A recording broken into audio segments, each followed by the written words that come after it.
지금까지 3번의 청문회가 있었어요. 미 해군의 비행기 조종사들이 목격한 UFO, 레이더망에 포착된 UFO, 적외선 카메라로 포착된 UFO, 심지어는 바닷속에서 움직이고 있는 그런 UFO도 포착이 됐다. 점차 밝혀지게 되죠. 청문회에서는 사실 이런 문제들이 처음에는 심각하게 다뤄졌고요. 그러다가 2차, 3차 청문회에서는 오히려 그런 얘기가 쏙 들어가 버렸어요. 네, 안녕하세요. 저 우석대학교에서 전기전자공학부 교수로 일하고 있는 맹성렬입니다. 근데 제가 이제 UFO 박사로, 그래서 박사를 UFO로 딴 줄 아는데요. 그건 아니고요. 저는 이제 전기전자 공학 박사고요. 이렇게 뵙게 돼서 아주 반갑습니다. 국내에서도 UFO 출현 관련 사례가 있을까요? 국내 사례, 특히 공군에서 있었던 사례는 저만큼 깊숙이 관여한 사람이 없을 거예요. 전 세계에서 제가 유일하게 그쪽의 전문가라고 할 수 있죠. 제가 이제 UFO에 관심을 갖고 같이 관심 있는 사람들 모아서 동호회 형태로 시작을 했거든요. 그때가 1990년 정도. 한국 UFO 연구협회라고. 근데 명칭은 거창하지만 뭐 한 10대 명 모여서 그냥 진짜 거의 민간인들 모여서 이제 이렇게 시작한 거고요.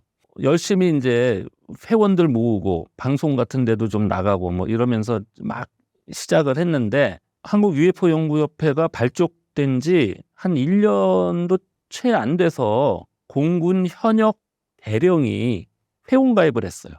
너무 놀라웠죠.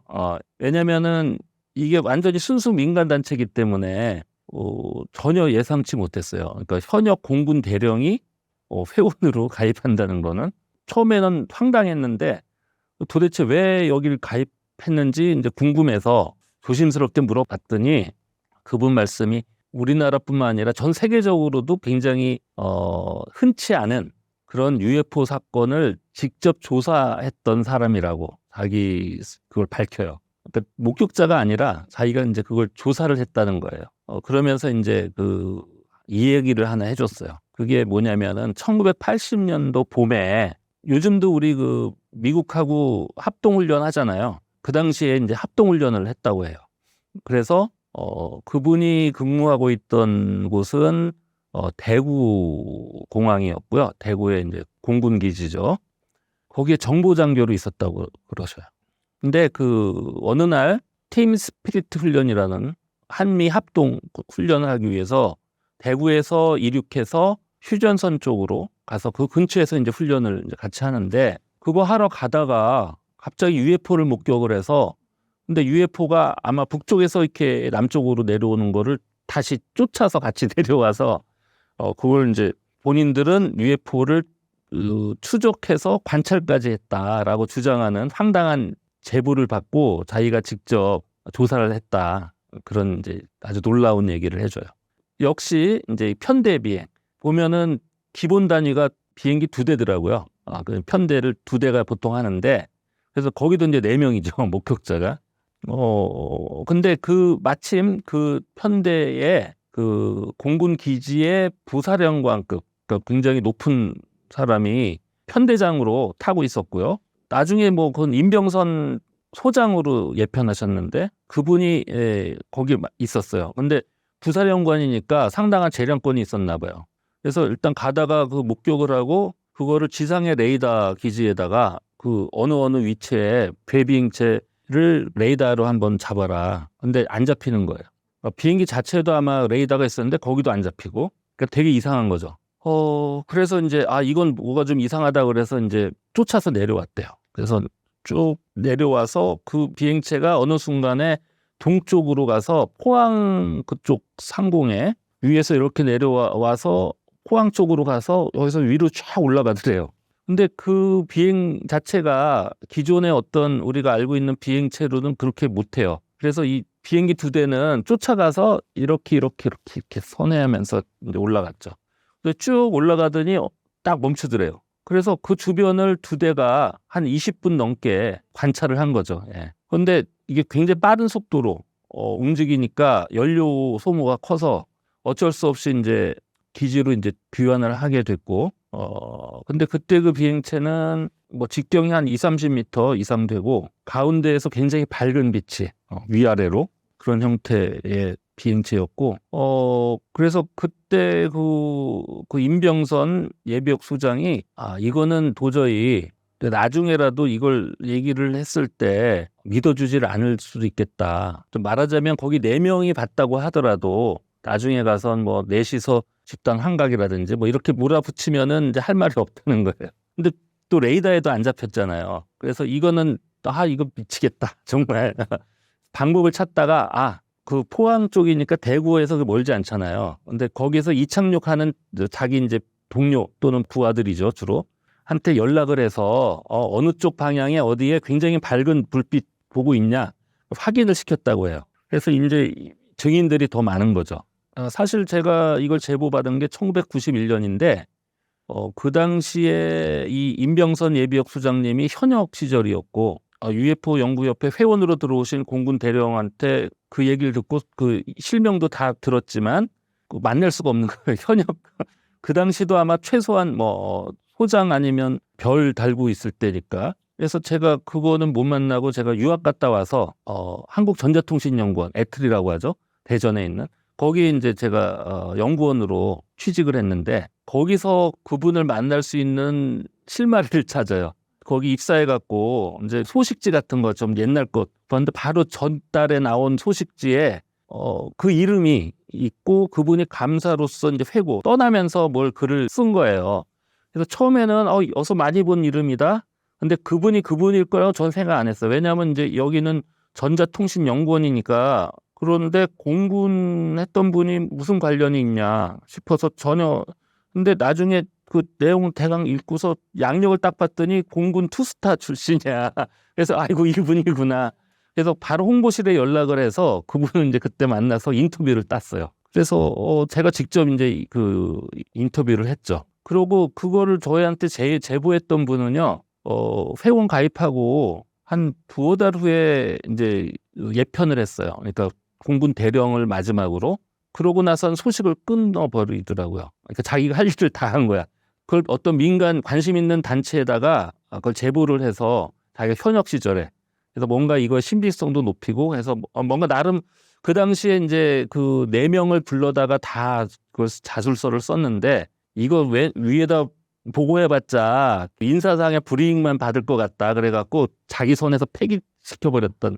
그래서 그게 계속 마음에 한 귀퉁이에 남아 있다가 예편하기 직전에 어디다가 이걸 얘기를 해서 뭔가 역사에 남도록 조치를 한 거죠. 그래서 실제 그렇게 됐고요. 그런 사건이 있었고 또 하나 중요한 사건을 1995년인데 제가 UFO 신드롬이란 그때 책을 냈어요. 그러고 나서 제가 그때 9월에 이제 영국으로 유학을 가게 되는데 근데 유학 가기 직전에 문화일보에 있는 그 김선규 기자님이라고 그분이 UFO 사진을 찍은 거예요. 그때 유명했죠. 그러니까 가을 스케치 나가서 추석에 쓸 그 사진 그걸로 이제 그 노부부가 고추를 이렇게 터는 그런 거를 사진을 담았는데 보통 그거 찍을 적에는 표정 변화를 좋은 걸 골라야 되니까 연사로 찍죠. 그러니까 쫙 찍었는데 얼굴 표정이 가장 자연스러운 거를 하나 골라갖고 처리를 이제 하는데 보니까 뭐가 이상한 게 하늘에 뭐가 이렇게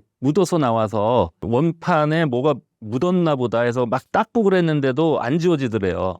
그래서 야 이건 뭔가 실제로 찍혔다 싶어서 이제 확인을 하기 위해서 당시에 그 유명한 아폴로 박사 조경철 박사님이라고 있었는데 그분을 찾아가서 봤더니 그분이 이거 UFO 맞다. 그래서 다음날 아침에 그걸 갖고 이제 다른 신문사 뭐 언론사 다 기자들 불러다가 공개적으로 기자회견을 근데 문제는 그 조경철 박사님이 바로 그날 기자회견하려고 했던 그날 새정치국민회의인가 다시 정치 뭐 하면서 그 정당을 만들고 거기에 이제 조경철 박사님이 천문학 박사이기도 하지만 정치학 박사이기도 해요. 그래서 중요한 무슨 위원장인가 뭐 맡아갖고 이제 하게 돼서 자기는 이제 못 나오는 거야. 근데 마침 그 조경철 박사님이 제 UFO 신드롬 책에 감수를 해주셔서 저를 추천해 준 거예요.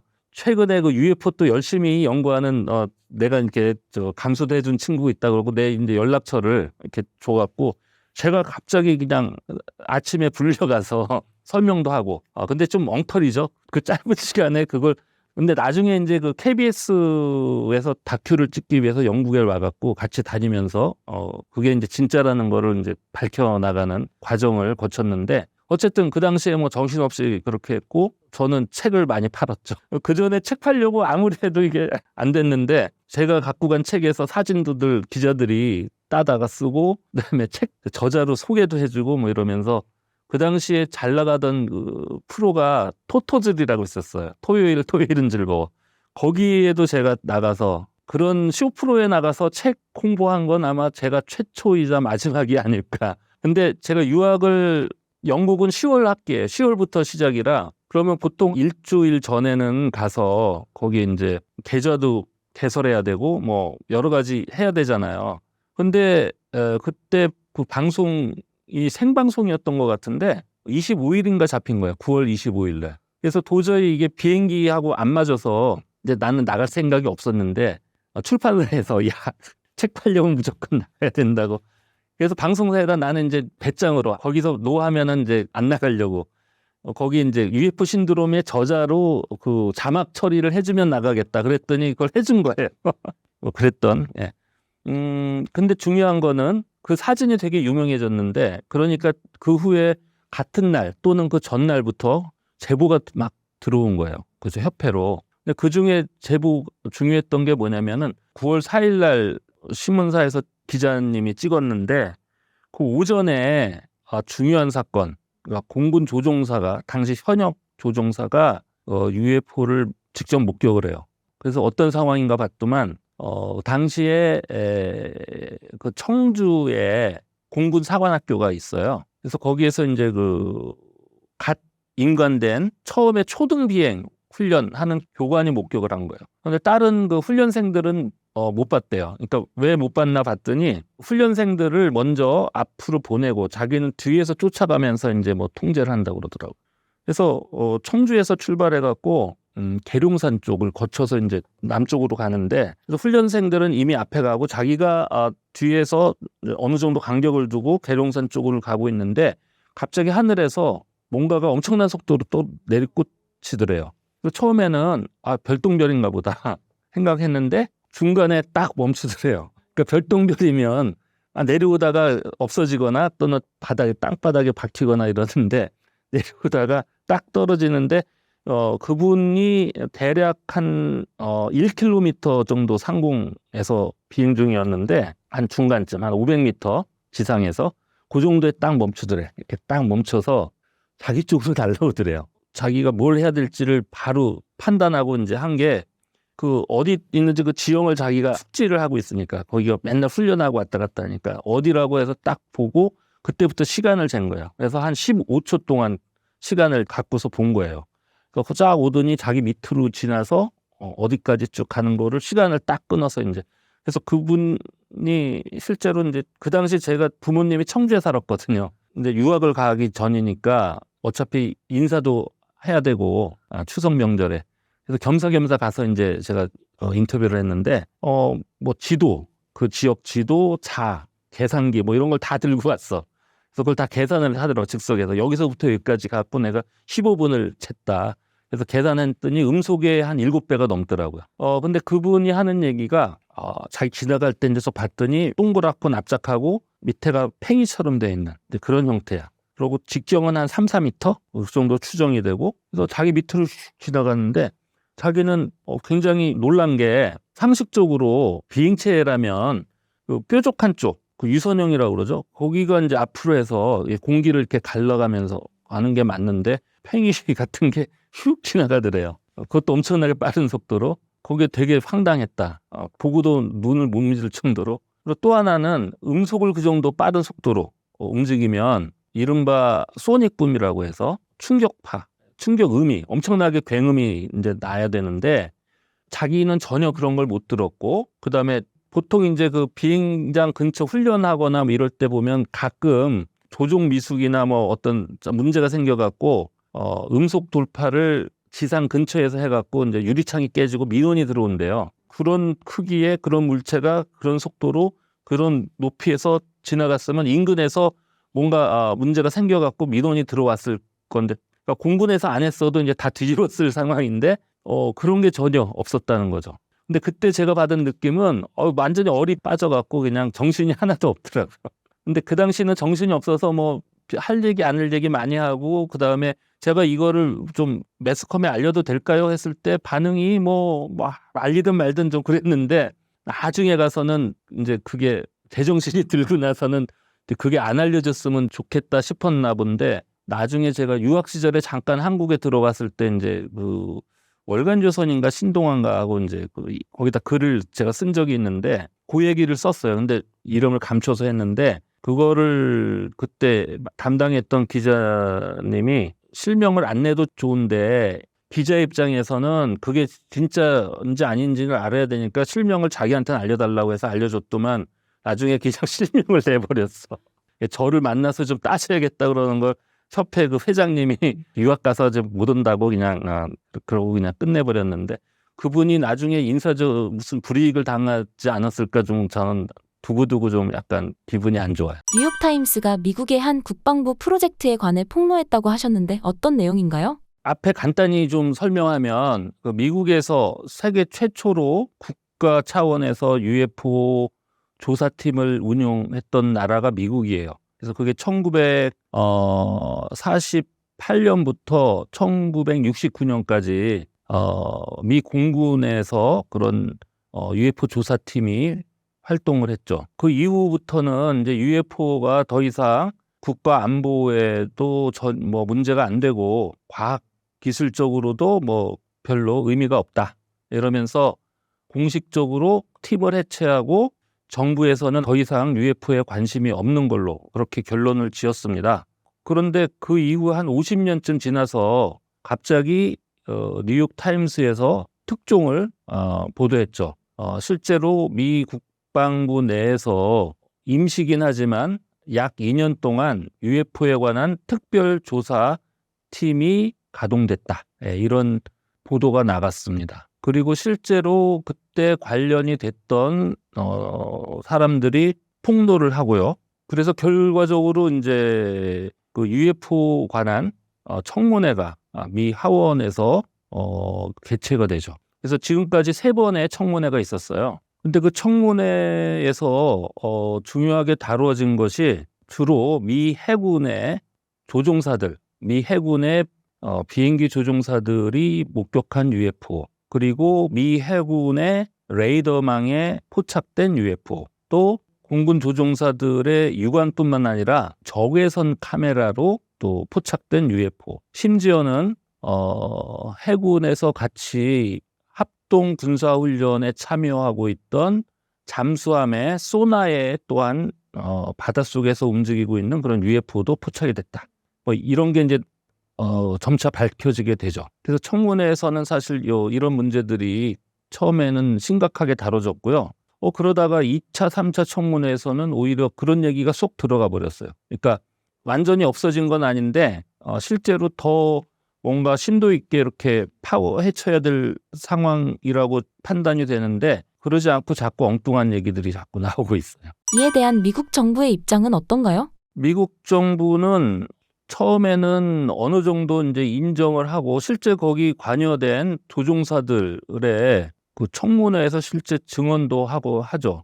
근데 이제 그거는 그 내용들은 주로 육안으로 목격된 그런 내용에 대한 증언이기 때문에 그거는 사실 그 전에도 아마 청문회는 아니지만 어쨌든 유사 사례들이 있었죠. 그래서 어떻게 보면 파급력이 좀 떨어지는 내용이고요.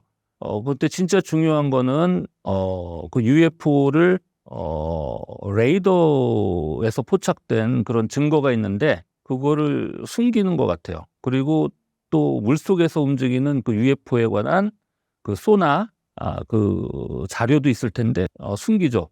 그러니까 첫 번째 청문회 때 사실 그 바닷속에서 움직이는 괴 비행체에 관한 질의가 있었는데요. 그거를 원래 이제 청문회는 완전히 공개 청문회를 했어요. 그래서 1시간 넘게 세계 그 인터넷으로 다 해서 그렇게 공개적으로 하다가 그 민주당의 어느 의원이 그 부분을 물으니까 갑자기 그 부분은 비공개로 하자.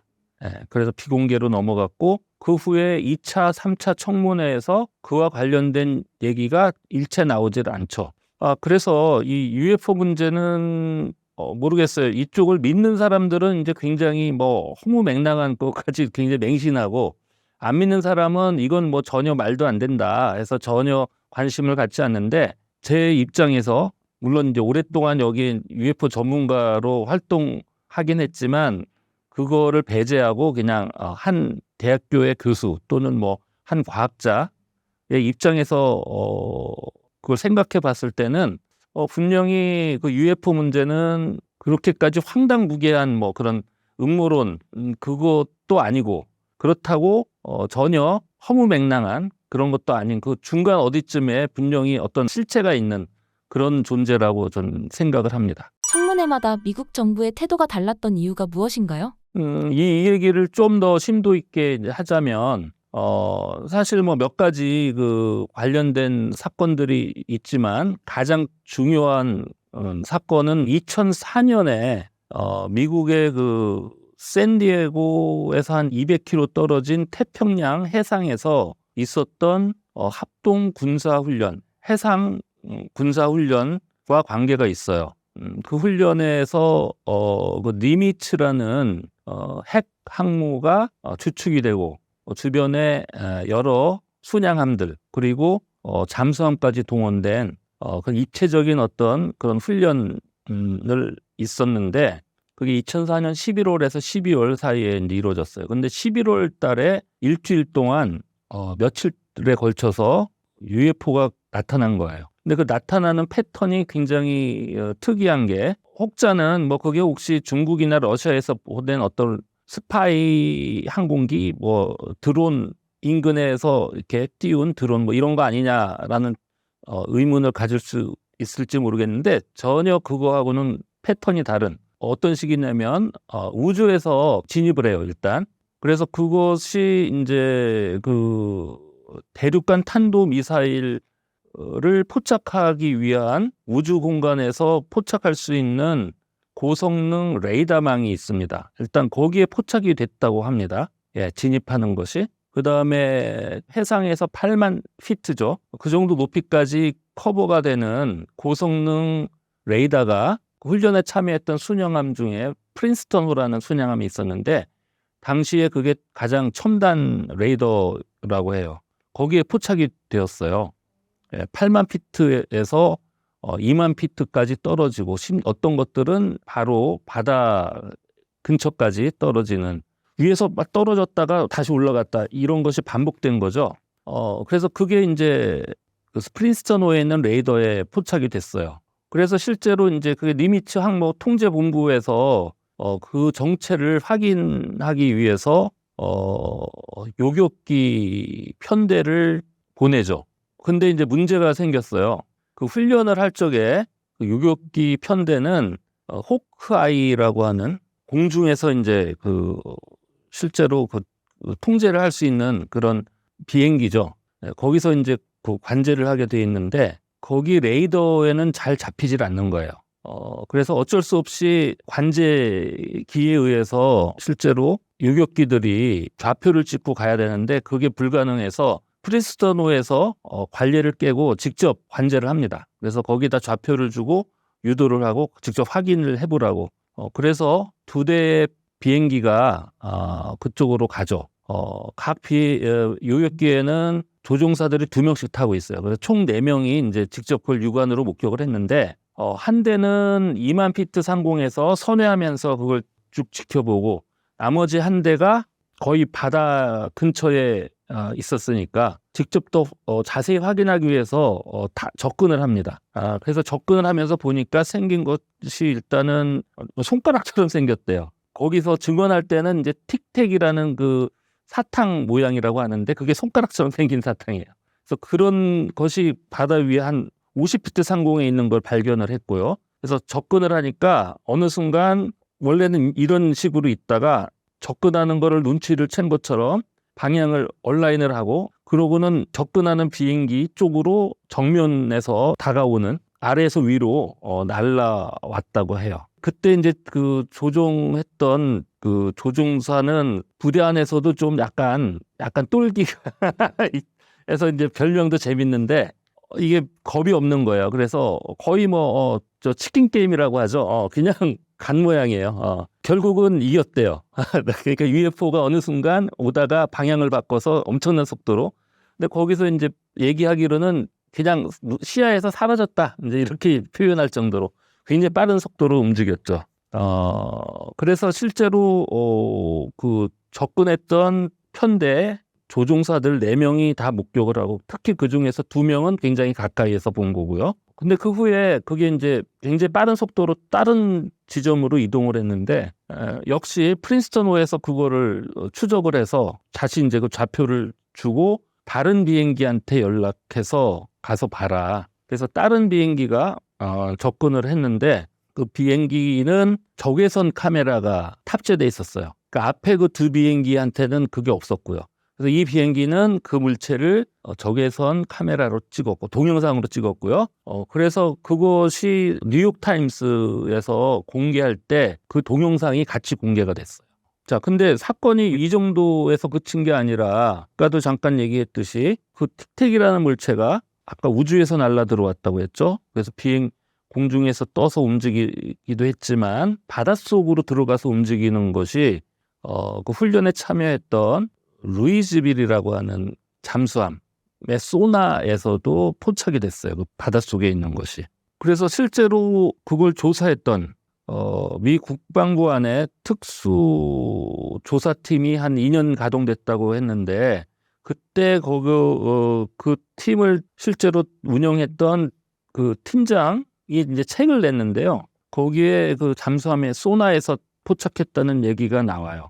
그리고 그 책이 나오기 직전에 그 하원 청문회에서 그 민주당 그 국회의원이 그 관련된 질문을 하죠. 근데 그것을 일단은 비공개로 넘기고 그래서 일반 대중한테는 숨기고 국회의원들한테는 아마 관련된 위원회 국회의원들한테는 얘기를 해줬겠죠. 설명을 해줬을 텐데 그 얘기가 벌써 2020년 그때면은 한 3년 됐잖아요. 그 이후에 그쪽 관련된 얘기가 전혀 나오고 있질 않죠. 이러한 현상들에 대해 어떻게 생각하시나요? 지금까지 설명된 거를 놓고 보면 이건 일단 자연현상은 아닌 것 같아요. 그러니까 자연현상이라고 설명하기가 좀 그렇죠. 그러니까 왜냐하면 그 물체들이 일단 가장 비슷한 거를 찾아보면은 이제 유성 정도를 얘기할 수 있는데 그 경우에는 유성이 우주에서 진입해서 내려오다가 굉장히 빠를 수는 있죠. 근데 막 방향을 바꾸거나 이러진 않죠. 내려오고 그러고 어느 정도 오다가 타서 없어지거나 대기 중에서 사라지거나 아니면 지상에 와서 뭐 떨어져서 이제 운석이 되거나 뭐 그럴 텐데 이 패턴에서 벗어났죠, 많이. 내려왔다가 다시 올라갔다가 반복한다거나 또는 더 물속에까지 들어가서 움직이는 것까지 포착이 됐고 다시 빠져나와서 뭐 이렇게 올라간 것까지 있는지는 모르겠어요. 그런 내용들이 자세하게 밝혀지지가 않았기 때문에 그런 패턴이 지구상에 있는 어떤 강대국, 미국을 포함한 러시아나 뭐 중국 등 그런 데서 그런 정도 수준의 비행체를 만들었다고 보기는 어렵죠. 지금 현재 러시아 같은 경우에 극초음속기의 속도가 가장 빠르다고 해요. 러시아에서 만든 게.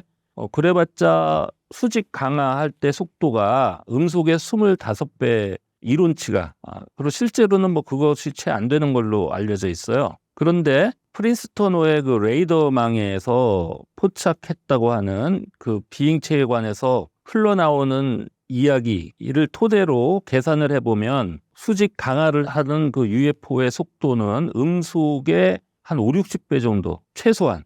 근데 보통 우리 물체는 보면 초기에 정지 있다가 내려왔다 멈췄다 다시 가려면은 가속도와 감속을 하면서 어느 순간 속도는 그것보다 훨씬 더 빨랐을 수가 있다고 하는 거죠.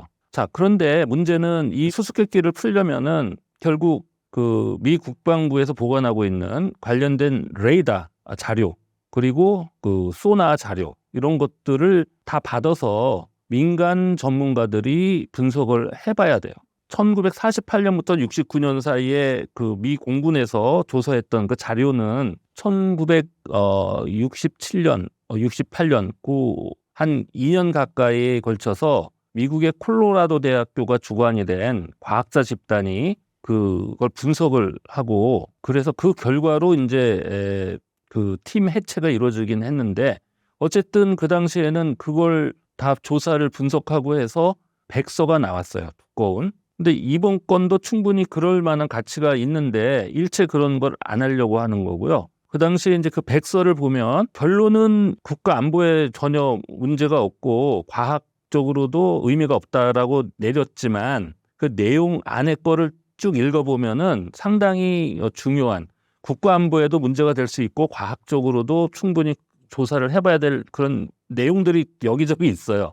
근데 그거를 책임자로 했던 그 콘던이라는 교수가 당시 콜로라도 조립대의 물리학과 학과장이었는데 이 사람이 결론을 이제 앞에다가 이렇게 써서 냈고 언론사에서 그 부분만 이렇게 취재해갖고 이 마감이 급하니까 해서 완전히 덮어버렸는데 실제로 그 백서라는 게 그렇게 엉터리는 아니었어요. 그러니까 전문가들이 실제로 중요한 것들을 많이 담아놨는데 그래서 어떻게 보면 이번 사안도 그냥 청문회만 잡고 쓸데없이 할 게 아니라 그런 관련된 자료를 민간 전문가들한테 넘겨서 조사를 시킨 다음에 그걸 어떤 형태로든 백서식으로 내놔야 되지 않겠냐.